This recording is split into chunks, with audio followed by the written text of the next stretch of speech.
Najaf کا طالب علم ہے، بے انتہا بیمار ہے اور ضعیف اور فقیر۔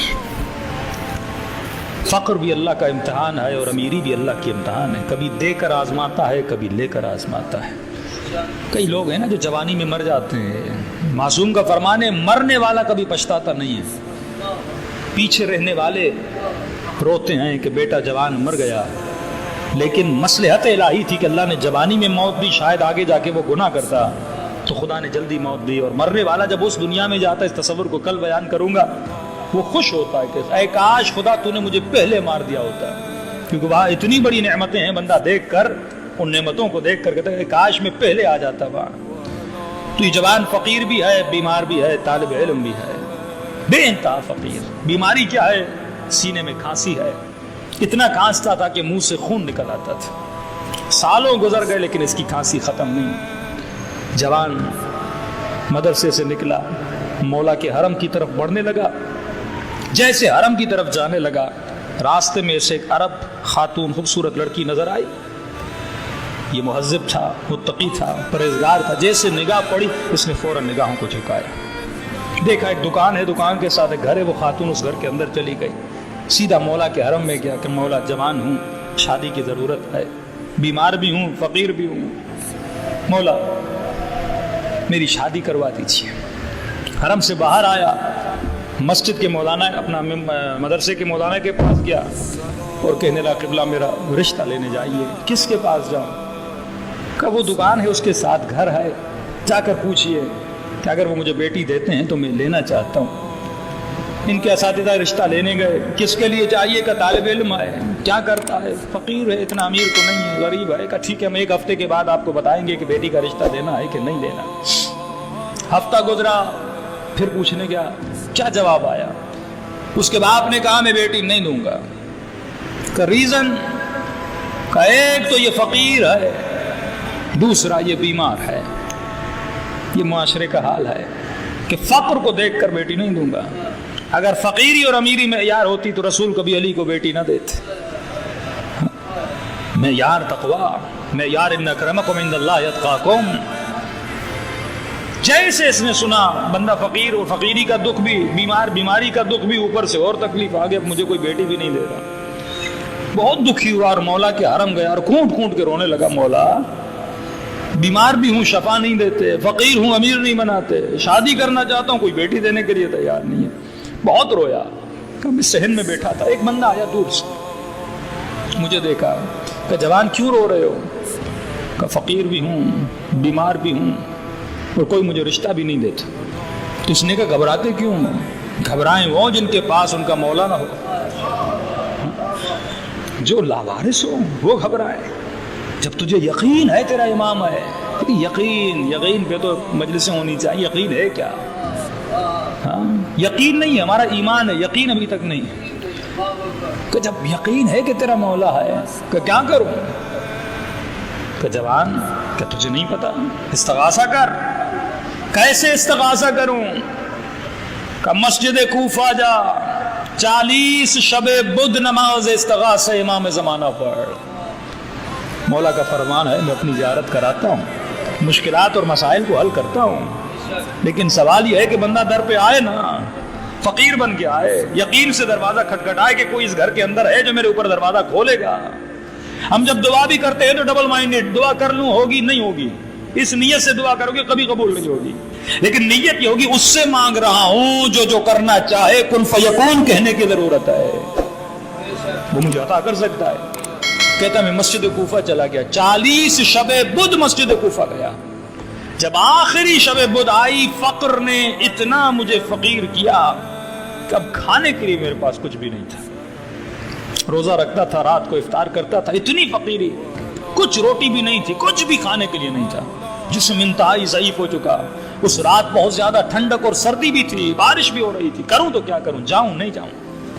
میں نے کہا کھانا بھی نہیں کھایا، جسم میں طاقت بھی نہیں، کھانسی بھی ہو رہی ہے، لیکن میں نے کہا اتنی راتیں گئے ہو، بس آخری رات کی زحمت ہے، ارادے کی مضبوطی۔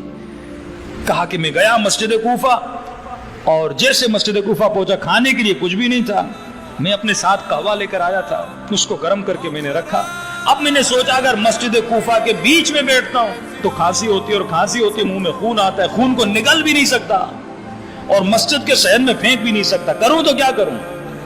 اب کہتا میں نے سوچا میں دالان کے پاس جا کر بیٹھ جاتا ہوں، جب کھانسی ہوگی تو منہ میں جو خون آئے گا وہ مسجد کے باہر پھینک دوں گا۔ کہ اتنے میں نے قہوے کو رکھا، قہوہ گرم ہوا، میں نے دور سے دیکھا ایک خوبصورت حسین سید آ رہا ہے۔ اب عربوں کے رواج ہے جب کوئی ملنے آتا ہے اسے تعارف کیا جاتا ہے، کھانے کے سفرے پر اسے دعوت دو، چائے پی رہے ہو اسے دعوت دو۔ اب میں نے کہا اور کچھ بھی نہیں، ایک کپ چائے کا ہے۔ تو میں نے کہا کوئی بات نہیں، مہمان ہے، حبیب خدا ہے۔ کہ وہ جیسے آگے بڑھے مجھے کہا کہ شیخ حسین پریشان نظر آ رہے ہو۔ کہہ رہا اس نے مجھے میرے نام سے پکارا۔ میں نے کہا سید بیٹھ جائیے، قہوہ پی لیجئے۔ کہ شیخ حسین پریشانی کیسی ہے؟ میں نے کہا کہ سید فقیر ہوں۔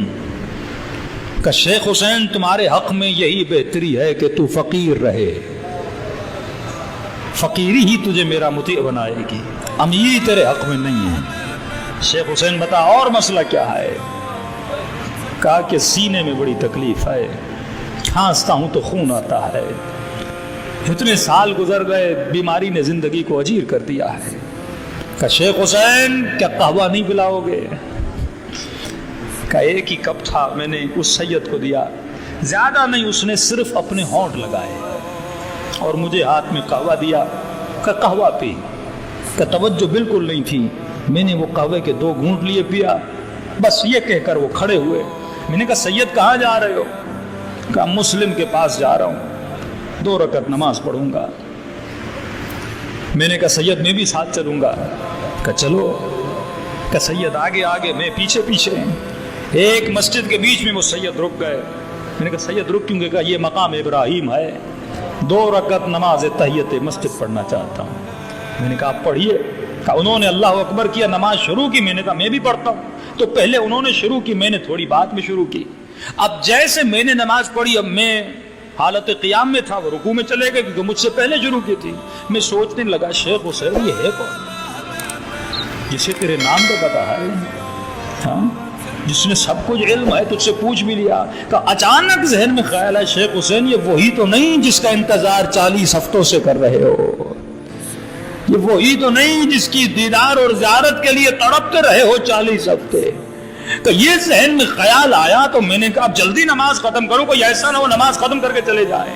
یعنی میں مل بھی چکا پر پہچان نہ چکا۔ کہ جلدی جلدی سے میں نے نماز ختم کرنا چاہیے، اور ختم کرنے ہی والا تھا، میں نے دیکھا اس کے اطراف میں ایک نور کا حالہ تھا، ایک نور نے اس کے پورے وجود کو کور کر لیا تھا۔ نماز جیسے ختم، میں نے فوراً امام کے دامن کو پکڑ لیا۔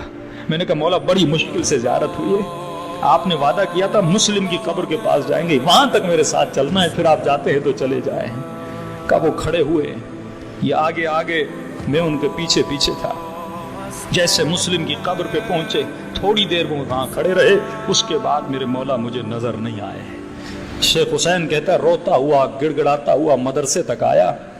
کرے میں نے مولا کو دیکھا بھی تھا لیکن اپنے مولا کو پہچانا نہیں تھا، زیارت ہوئی بھی لیکن میں نے امام کو پہچانا نہیں، قیمت ہاتھ میں آئی لیکن بہت جلدی میرے ہاتھ سے چلی گئی۔ تو کہتا ہے دوسرا دن ہوا، میں مولا علی کے حرم کی زیارت کے لیے گیا، اور جیسے چلنے لگا تو میں نے دیکھا شیخ حسین تیری کھانسی کہاں گئی؟ کہ کھانسنا ختم ہو گیا، سینے کو شفا مل گئی۔ پھر میں نے کہا اسی قہوے کا اثر تھا جس کو زہرا کے لال نے اپنے لبوں سے مس کیا تھا۔ اتنے میں مولا کی زیارت کی، روتا ہوا مدرسے میں واپس آیا۔ صبح کا وقت تھا، دروازے پہ دستک ہوئی، دروازہ کھولا، اسی لڑکی کا باپ تھا جس نے مجھے جواب دیا تھا۔ اندر آیا، شیخ حسین طبیعت کیسی ہے؟ میں نے کہا قبلہ صحیح ہے۔ کہ سینے کی تکلیف کیسی ہے؟ کہ میرے آقا نے مجھے شفا دے دی، میں ٹھیک ہو چکا ہوں۔ کہا کہ آپ کیوں آئے ہیں، کوئی وجہ؟ کہ اپنی بیٹی کا رشتہ لے کر آیا ہوں۔ شیخ حسین تجھے اپنی بیٹی دینا چاہتا ہوں۔ کہ پہلے نہیں دے رہے تھے، اب کیوں دے رہے ہو؟ کہ شیخ حسین میری شکایت امام زمانہ سے نہ کیا کر، ہاں؟ میں نے تمہارا کیا بگاڑا ہے کہ میری شکایت مولا سے کرتا ہے؟ تو امام رضا کا فرمان ہے، اے مومن متمسک رہو اہل بیت کی ولایت سے، چھوٹے سے چھوٹا مسئلہ بھی آئے اپنے امام سے باتیں کیا کرو تاکہ تجھے اس امام کے وجود کا احساس ہو.